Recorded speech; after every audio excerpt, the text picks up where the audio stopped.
it's me, the Trillis Winter, and today's topic is dating up, dating down, and dating right in the middle. And this goes for choosing our friends as well. And what does it say about you when you do choose to date out of your real range of self?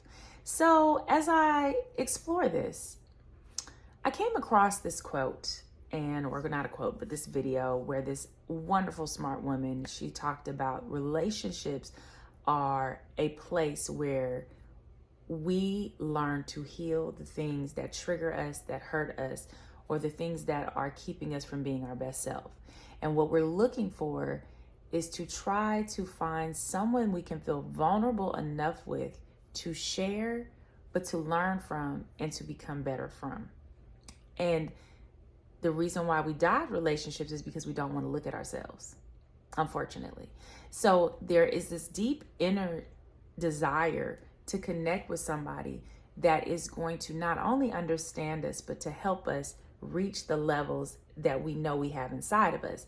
And we kind of can't do that unless someone has influence on us. So we are looking for someone to actually influence us to get to that next level. But sometimes we get lost along the way. Yep, and that's what I'm talking about today, is what happens when we forget those things and we start dating out of our league, not realizing that it is perpetuating bigger problems for us. So the first thing I'm going to do is talk about dating up. When we date up, we are looking for someone to be a higher extension of ourselves. So, and that can come in many ways. That can come in the attraction level, that can come in the health level, that can come in education, finances, people we roll with, perks, jobs, all the things, neighborhoods we live in, anything that we find or define as better than what we have. You're gonna have to excuse my dog because he's growling because of the thunder. All right, now let's look at dating down. Dating down is you feel like you're at one level, but you look at someone else and you're like, yeah, they're all right. You know, they're not really doing it for me, but they're stroking my ego. You know, they are, what do you say? They have lower attraction, lower health, lower finances, lower education, but they put us on a pedestal because we know and they know that there is a gap. And they feel lucky to have that person who is above them, but we don't always appreciate people that are below us in our mind. Because remember, it's all about our own point of view. So what's low to somebody else is not going to be low to you. But when you are purposely going out into the world to find someone who's mid in your eyes, you have to explore why you're doing that.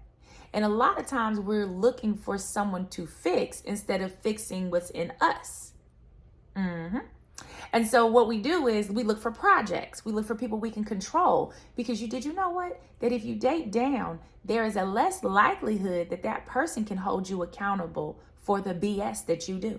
So if you are doing something like not keeping your word, or you are doing things that are damaging to yourself, or you are going places that are not healthy, the person who is feeling so lucky to have you will probably never, ever hold you accountable to a higher standard. And if they do, they risk getting cut.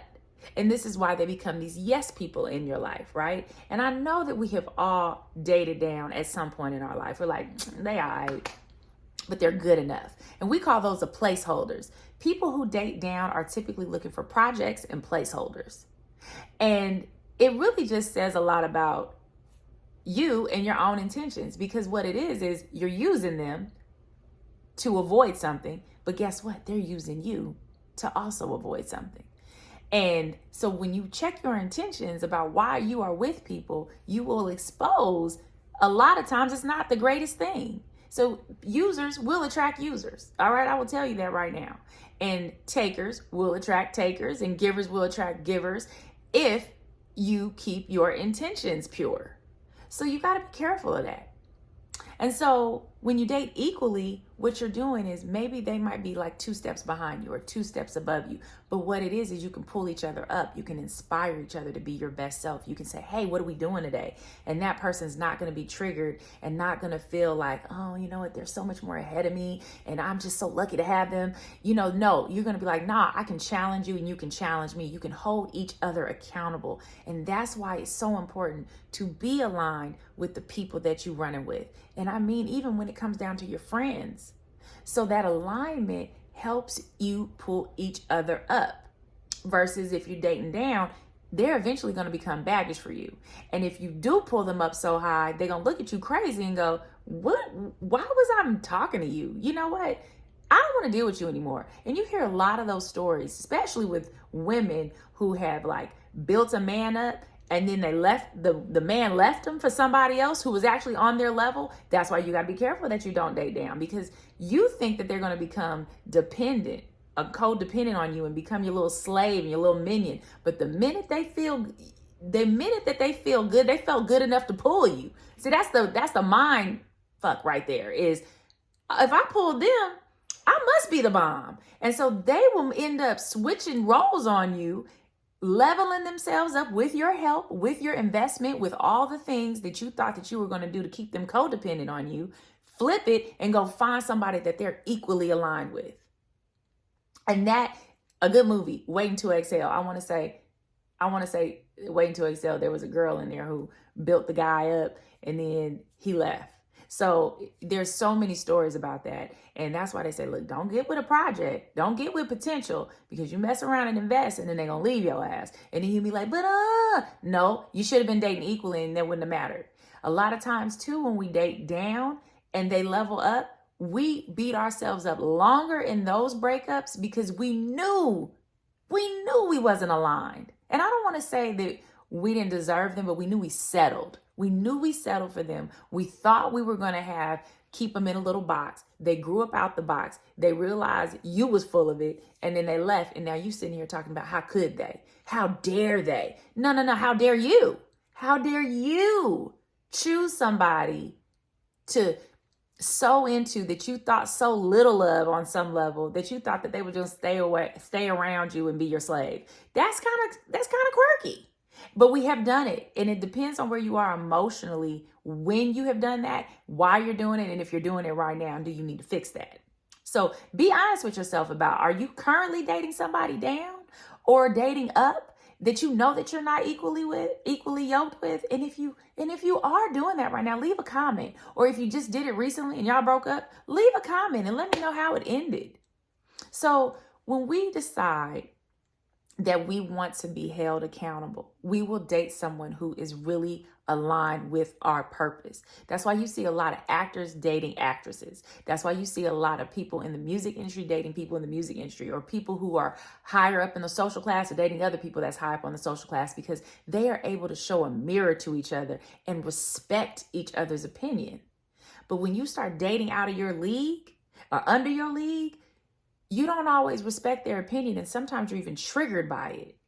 And so it says, in a nutshell, when you're dating down, you're looking for someone to fix. When you're dating up, you're looking to fix yourself because you don't feel like you're good enough. And when you're dating equal, it says you're at a good balance of mental health. And so I just want you to really ask yourself, what are you dodging? Or what are you running toward? What are you trying to fix in your life while you are hanging on to the wrong kind of people, or people you want to be like, but you know you don't fit in, that you know their mere presence triggers you because you think that they're so much above you?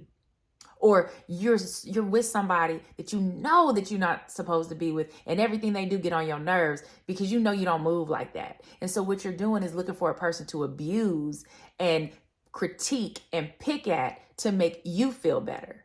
A lot of this stuff is based on really quirky self-esteem issues. And I hope that I've been able to shed some light on that, so you can date in a healthier manner or pick friends in a healthier manner, because you don't always have to do this. And then you have to ask yourself why you're doing it. What season are you doing this in? And what are you looking to get out? Because I'm going to leave you with this. The universe will always balance the scales. Always. The universe will read your intentions and match you up with someone with similar intentions. So if you are the type of person who wants to build foundations with people, guess what? The universe is going to bring you build foundation type of people. So just know that you ain't never getting over on somebody. Eventually, balance will happen. I'm so glad y'all tuned in. I hope this blessed you. And remember, find somebody that's on your level, either 1 or 2 steps below, 1 or 2 steps above, and y'all help raise each other up. And that's what love is really all about, guys. So thank you for tuning in. Tap into the Trillist Winter on Instagram. You can Gmail me or email me and ask any questions. Let me know what kind of stuff you want to talk about. I'm here for you. And I think that's it. And thanks for tuning in, and I'll talk to you later. Bye.